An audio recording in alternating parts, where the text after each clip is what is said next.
നമ്മുടെ നാട്ടിൽ ഇന്ത്യ മഹാരാജ്യത്ത് പ്രതിഷേധിക്കാനും പ്രകടനം നടത്താനുമുള്ള എല്ലാ സ്വാതന്ത്ര്യവും എല്ലാവർക്കും ഭരണഘടന ഒരുക്കി കൊടുത്തിട്ടുണ്ട്. പക്ഷേ അതിനെല്ലാം ഒരു ലിമിറ്റ് വേണമെന്നുള്ളതാണ് ഞാൻ ഇന്ന് പറയാൻ വരുന്നത്. എന്താണെന്ന് വെച്ചാൽ, ഇപ്പോൾ എല്ലാവരുടെയും രാജ്യത്തിൻ്റെ കണ്ണുകൾ മുഴുവൻ നമ്മുടെ ജന്തർ മന്ദറിലും ഡൽഹിയിലുമായിട്ട് നീറ്റ് പരീക്ഷാ വിവാദമായിട്ട് നമ്മുടെ CJP പാർട്ടിയുടെ പുറകെയാണ് എല്ലാവരുടെയും കണ്ണുകൾ.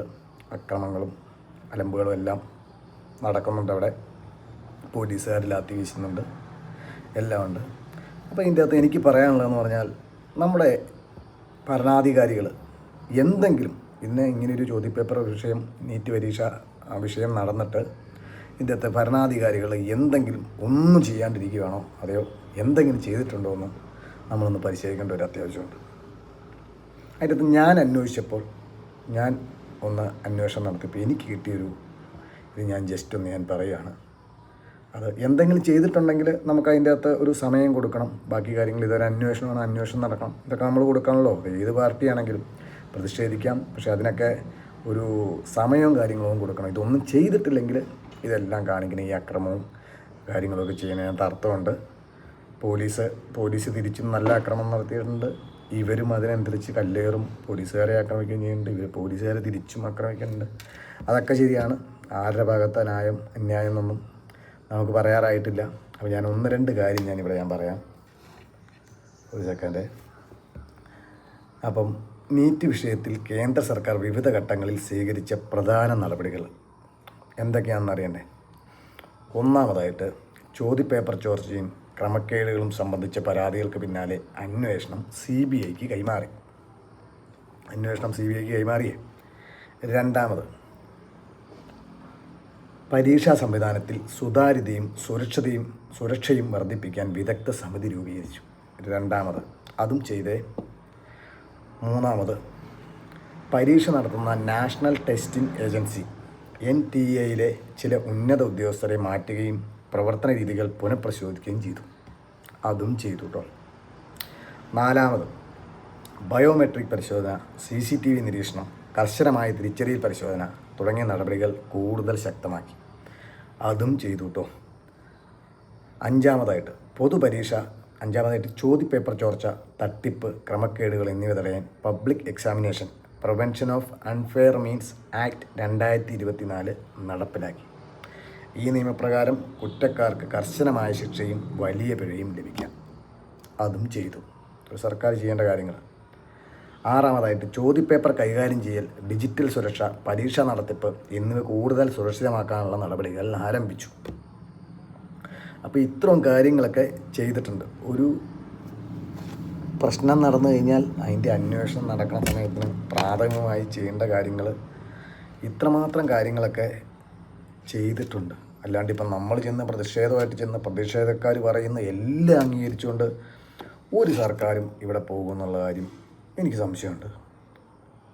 പിന്നെ ഇവിടുന്നൊക്കെ കേരളത്തിൽ നിന്നൊക്കെ ഒരുപാട് പേര് ഡൽഹിയിൽ പോയി അവർക്ക് സപ്പോർട്ട് ചെയ്യുകയും അവരുടെ അടുത്ത് സഹകരിക്കുകയും ചെയ്തിട്ടുണ്ട്. പക്ഷേ ഇവിടെ ഞാൻ വേറൊരു കാര്യം പറയാം. ഈ ഇരട്ടത്താപ്പെന്ന് പറഞ്ഞാൽ അത് ശരിയല്ല. ഈ ചില ഫെമിനിസ്റ്റുകളുടെയും ഇങ്ങനെ ഈ മനഃപൂർവ്വം നമ്മുടെ നേപ്പാളും ബംഗ്ലാദേശും ആവർത്തിച്ച് ഇവിടെ ഒരു ജൻസി കലാപം ഉണ്ടാക്കണം എന്നുള്ളൊരു ചിന്തയിൽ വന്നവരാണ്.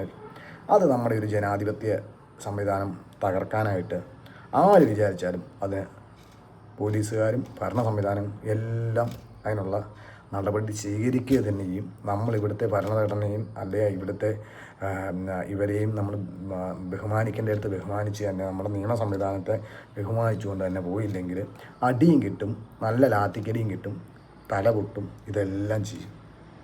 പിന്നെ ഇരട്ടത്താപ്പിൻ്റെ കാര്യം ഞാൻ പറഞ്ഞു. ഇരട്ടത്താപ്പെന്ന് പറഞ്ഞാൽ ഇവിടെയും നമ്മൾ കണ്ടിട്ടുണ്ടല്ലോ. കേരളത്തിൽ രക്ഷാപ്രവർത്തനങ്ങൾ, പണ്ട് പിണറായി നടത്തിയ രക്ഷാപ്രവർത്തനങ്ങളും, അല്ലെങ്കിൽ ഇവിടെ കഴിഞ്ഞ ദിവസം തന്നെ ഇവിടെ PSC ചോദ്യപേപ്പർ ചോർന്നപ്പം ഈ പ്രശ്നങ്ങളൊന്നും ഈ കണ്ട ആരെയും ഞാൻ കണ്ടില്ല. രണ്ടാമത്, ഇപ്പോൾ കഴിഞ്ഞ ദിവസം PSC റാങ്ക് ലിസ്റ്റിൽ 1ാം റാങ്ക് വരെ കിട്ടിയ ആൾക്കാർക്ക് പോലും ജോലി ഇതുവരെ കിട്ടാഞ്ഞിട്ട് കഴിഞ്ഞ ദിവസം സെക്രട്ടേറിയറ്റിൻ്റെ വാതിക്കൽ മണ്ണ് വാരി തിന്നായിരുന്നു. അന്നും ഇന്ന് ഡൽഹിയിൽ പോയ ആളുകളെയൊന്നും ഞാനിവിടെ കണ്ടില്ല കേട്ടോ. ഈ പറഞ്ഞ PSC അവർക്ക് ജോലി കിട്ടാതെ അവരവിടെ മണ്ണ് വാരി തിന്നപ്പോഴും ഇതാരും കണ്ടില്ല. അപ്പോൾ ഇതിനൊക്കെ ഇരട്ടത്താപ്പം എന്ന് പറഞ്ഞാൽ ഒരു ജനാധിപത്യ സംവിധാനത്തെ അല്ലെങ്കിൽ ഒരു ഭരിക്കുന്ന ഒരു സംവിധാനത്തെ താഴേക്ക് ഇറക്കാൻ വേണ്ടി പലവിധ പിള്ളേർ കാണും. പിള്ളേരെല്ലാം ഇതിൻ്റെ അകത്ത് കഷ്ടപ്പാട് അനുഭവിച്ച് അല്ലെങ്കിൽ ഇതിൻ്റെ അകത്ത് ബലിയാടായ പിള്ളേർ കാണും. അതോടൊപ്പം തന്നെ നുഴഞ്ഞു കയറ്റക്കാർ ഒരുപാട് പേര് നമ്മളെ ഈ ജനാധിപത്യ സംവിധാനത്തെ തകർക്കാനായിട്ട് പുറത്തുനിന്ന് ഫണ്ടിങ് ഒരുപാട് വരുന്നുണ്ട് കേട്ടോ. അതൊന്നും ആരും അറിയാണ്ട് ഈ കുറേ പേര് പോയി അടിയും മേടിച്ച് അതും ഇതും മേടിച്ച് ഇങ്ങനെ പോകാമെന്ന് പറഞ്ഞാൽ ശകലമൊക്കെ ക്ഷമ കാണിച്ച് നിൽക്കണം. ഇപ്പോൾ ഒരു പ്രശ്നം ഉണ്ടായി, അതിന് അന്വേഷണം നടക്കണം. ആ അന്വേഷണം നടന്ന് അത് ഘട്ടം ഘട്ടമായിട്ടല്ലേ ഉള്ളൂ. അല്ലാണ്ട് ഇപ്പോൾ ഇവരെ നമ്മൾ ചെന്ന് ഒരു കൊടിയും പിടിച്ചൊരു 10,000 പേര് ചെന്ന് പറഞ്ഞ വഴി തന്നെ എല്ലാം നടത്തി തരാമെന്ന് പറഞ്ഞാൽ ഒരു നാട്ടിലും ഒരു ഭരണാധികാരികളും എല്ലാം പറഞ്ഞു കഴിഞ്ഞാൽ പിന്നെ നമ്മുടെ ഭരണ സംവിധാനം എന്തിനാണ് ഇവരൊക്കെ തലപ്പത്തിരിക്കുന്നത്? അതുകൊണ്ട് നമ്മുടെ നിയമ സംവിധാനത്തെ ബഹുമാനിച്ചുകൊണ്ട് തന്നെ പോകാണ്ട് ഒരു കാര്യങ്ങളും ഇവിടെ നടക്കില്ല എന്ന് പറയാമെന്നാട്ടോ. അപ്പോൾ ഓക്കെയാണ്. നിങ്ങളുടെ അഭിപ്രായം എന്ന് പറഞ്ഞാൽ